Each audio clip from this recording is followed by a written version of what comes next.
आपकी स्क्रीन पर यह हैं सौरव गांगुली, जिन्हें बीसीसीआई अध्यक्ष पद का दूसरा कार्यकाल नहीं दिया गया, यानी कि एक तरह से उन्हें बीसीसीआई अध्यक्ष पद से हटा दिया गया है।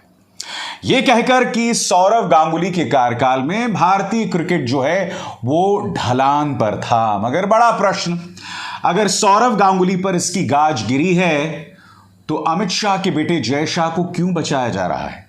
आप सब बखूबी जानते थे दोस्तों, जितने भी क्रिकेट मैचेस होते थे कैमरा हमेशा से ही जय शाह पर फिक्स होता था। आपको याद होगी वो तस्वीर आपके स्क्रीन पर।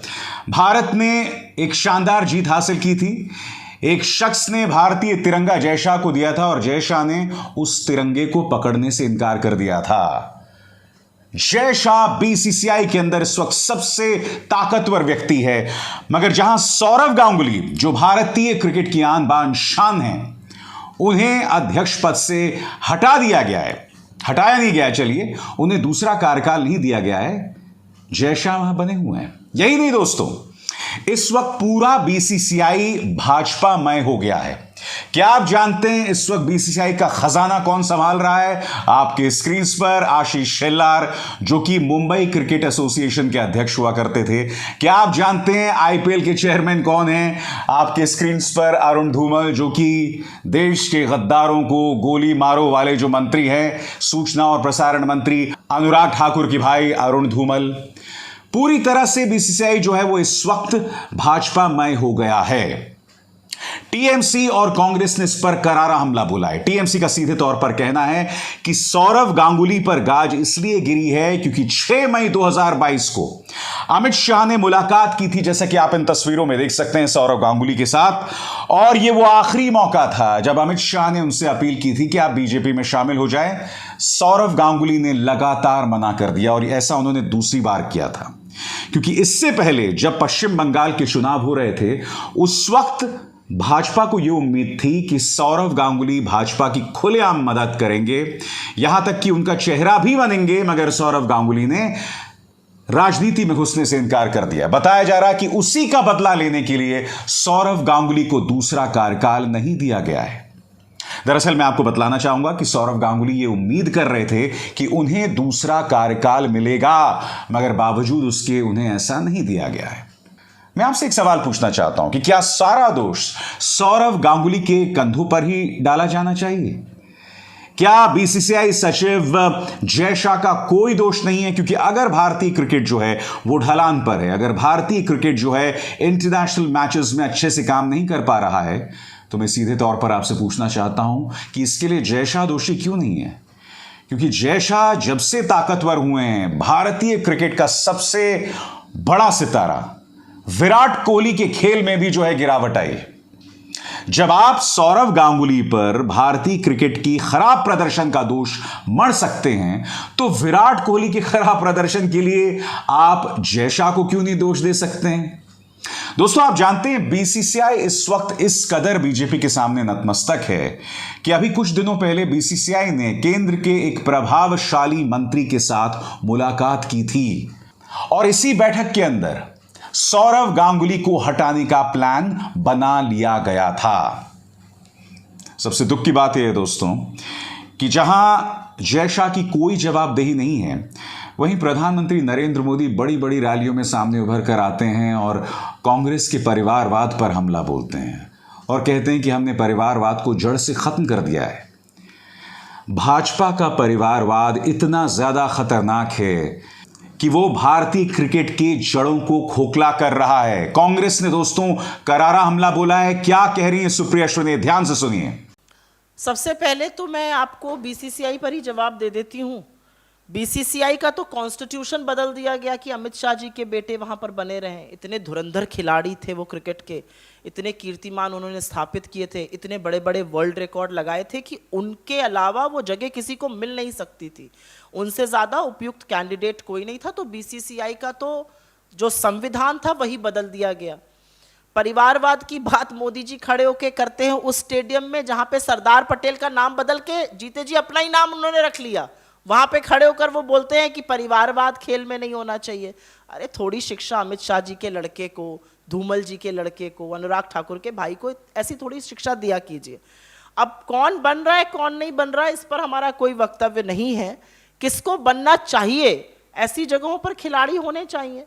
तो अब आगे क्या होता है मुझे नहीं पता, लेकिन ये सच है कि जो दुनिया को पाठ पढ़ाते हैं वो जब अपने घर पर बात आती है, अमित शाह जी के लड़के पे बात आती है, तो बिल्कुल चुप हो जाते हैं। दोस्तों, मैं आपको याद दिलाना चाहूंगा, प्रधानमंत्री नरेंद्र मोदी ने हाल ही के दिनों में परिवारवाद के मुद्दे पर अपने हमले तेज कर दिए थे। याद कीजिए किस तरह से उन्होंने कहा कि हमने परिवारवाद को जड़ से उखाड़ फेंका है। जी हां प्रधानमंत्री, मैं चाहूंगा कि आप बीसीसीआई पर निगाह डालें और इस वक्त पूरे भारत में क्रिकेट किस तरह से भाजपामय हो गया है उसका प्रमाण अब से बस कुछ देर बाद। मगर पहले सुनिए प्रधानमंत्री ने क्या कहा था।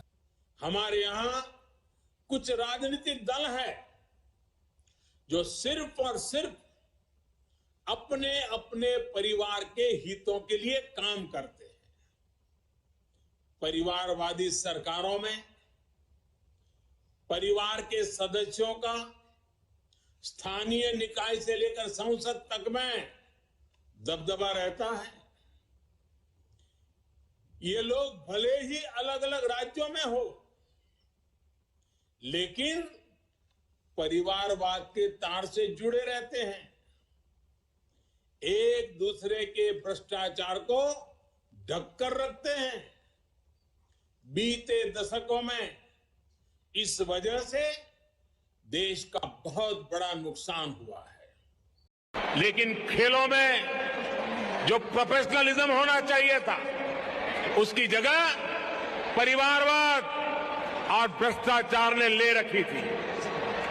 हमने सिस्टम की सफाई भी की और युवाओं में उनके सपनों के लिए भरोसा भी जगाया। दोस्तों, न सिर्फ क्रिकेट बल्कि एक तरह से कहा जा सकता है बाकी कई खेलों में इस वक्त भाजपा का दबदबा है। हाथ कंगन को आरसी क्या, आपके सामने कुछ प्रमाण मैं पेश करना चाहता हूं। सबसे पहले प्रमाण नंबर 1, मध्य प्रदेश ज्योतिरादित्य सिंधिया के बेटे महाआर्यमन ग्वालियर क्रिकेट एसोसिएशन के उपाध्यक्ष बने। इसके अलावा एक और खबर जो आपके स्क्रीन पर है, रोहन जेटली डीडीसीए अध्यक्ष बने रहेंगे। सिद्धार्थ वर्मा बने सचिव। कौन सिद्धार्थ वर्मा? सिद्धार्थ वर्मा प्रवेश वर्मा, जो कि भाजपा के विवादास्पद और भड़काऊ सांसद का छोटा भाई है। बात यहां नहीं रुकती, अन्य खेलों की बात करें तो आपके सामने इसकी मिसाल देखिए। आपकी स्क्रीन पर टीटीएफआई के 84वें सालाना बैठक, दुष्यंत चौटाला फिर बने table tennis federation of India के अध्यक्ष। अर्जुन मुंडा बने तीरंदाजी संघ के अध्यक्ष। यहां तक कि ऑल इंडिया बैडमिंटन एसोसिएशन के अध्यक्ष कौन है? हेमंत बिस्व शर्मा, जो कि असम के मुख्यमंत्री हैं। ये तमाम हकीकतें हैं जिससे प्रधानमंत्री नरेंद्र मोदी मुंह नहीं मोड़ सकते। मगर दोस्तों, ये कहा जा सकता है कि इस वक्त भारतीय क्रिकेट संकट काल में है और उसकी वजह यह है कि क्रिकेट के इतिहास में आज तक ऐसा नहीं हुआ है जब खुलेआम एक पॉलिटिकल पार्टी इस तरह से अपनी सियासत खेल रही है। और आप जानते हैं किस तरह से सौरव गांगुली को अपमानित किया गया। सौरव गांगुली को इस तरह से अपमानित किया गया कि पहली बात तो उन्हें बीसीसीआई अध्यक्ष पद का दूसरा कार्यकाल नहीं दिया गया। दूसरी बात, उनसे कहा गया कि भाई आप आईपीएल चेयरमैन बन जाइए। अब जाहिर सी बात है, वो व्यक्ति जो एक क्रिकेटर रहा है वो चाहेगा कि वो सक्रिय क्रिकेट में अपनी जमीन बनाए रखे, अपनी भूमिका बनाए रखे। अब आप जानते हैं आईपीएल का चेयरमैन कौन है? आईपीएल का चेयरमैन है ये शख्स अरुण धूमल, जो पहले आईपीएल का खजांची हुआ करता था, कोषाध्यक्ष हुआ करता था। कौन अरुण धूमल? अनुराग ठाकुर के भाई अरुण धूमल। मैं आपसे पूछना चाहता हूं, अरुण धूमल क्रिकेटर हैं क्या? सौरव गांगुली से उनकी कोई तुलना की जा सकती है? यानी कि जो पद आपने सौरव गांगुली को ऑफर किया उन्हें जलील करते हुए, अब वही पद आपने अरुण धूमल को दे दिया है। आप जानते हैं इस पूरे मामले में एक व्यक्ति पूरी तरह से खामोश है। कांग्रेस के नेता राजीव शुक्ला, जो कि बीसीसीआई के उपाध्यक्ष हैं। राजीव शुक्ला की एक बहुत खास बात है दोस्तों, सत्ता जिसकी भी रहे, इनकी पांचों उंगलियां मलाई में होती हैं दोस्तों। कहने को कांग्रेस के नेता हैं, कहने को इन्हें इस मुद्दे को उठाना चाहिए था, क्योंकि अभी अभी मैंने आपको सुप्रिया श्रीनेत की आवाज सुनाई। सुप्रिया श्रीनेत ने साफ तौर पर कहा कि जय शाह की कोई जवाबदेही नहीं है, सौरव गांगुली को बलि का बकरा बनाया गया। राजीव शुक्ला क्यों खामोश? क्या यही वजह है कि हिमाचल में चुनाव होने वाले हैं और वहां की जिम्मेदारी किसको दी गई है? राजीव शुक्ला को। क्या यही वजह है कि कांग्रेस वहां बहुत ही ढीले अंदाज में काम कर रही है? क्या ऐसा तो नहीं है कि राजीव शुक्ला जो हैं वो अनुराग ठाकुर को हिमाचल प्रदेश में बचाना चाहते हैं, वहां के चुनावों में बचाना चाहते हैं, या बीजेपी की मदद करना चाहते हैं? क्या यह आरोप है? क्या यह सच्चाई है? राजीव शुक्ला इस बात का जवाब दें। मगर आज जो मैं मुद्दा आपके सामने लेकर आया हूं वो है भारतीय क्रिकेट कंट्रोल बोर्ड की बदतर हालात और किस तरह से भाजपा का दखल इसे बर्बाद कर रहा है।